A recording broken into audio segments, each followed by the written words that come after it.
Today I'm going to show you how to easily combine two images in Adobe Photoshop. First go to File, Place Embedded, and place your second image. Adjust the size and position.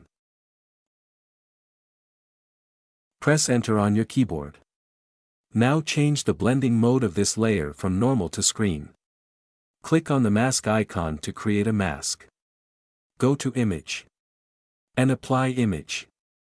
Under the blending, select Multiply. Then press OK. Open your brush tool from the toolbar and brush preset picker at the top. Select the soft round brush. Make sure foreground color is black. Now let's zoom the image. Select the mask. And just paint these both to hide or remove the excess water. Be careful, don't paint on the outside.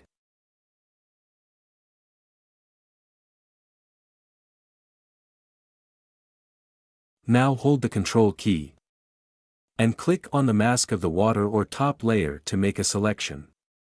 Select the background or subject layer. Click on the adjustment layer icon, then create a new hue saturation. Drag the hue slider all the way to +8. Then close Properties. And that's it for today. Thanks for watching.